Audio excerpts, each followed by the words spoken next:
no way back. That just means that London. So I love it.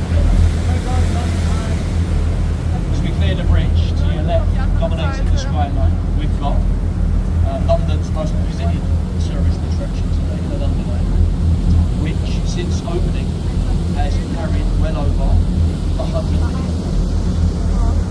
It holds 32 pods, which isn't a random number. Each pod represents a borough of Greater London, and each pod can carry up to 20 people. Now folks, it takes about 30 minutes to complete a full circle. And on a nice clear day from the very top, you see the 25 miles in every direction. The London Eye has now become a very popular place for wedding ceremonies. You can now get married on the London Eye.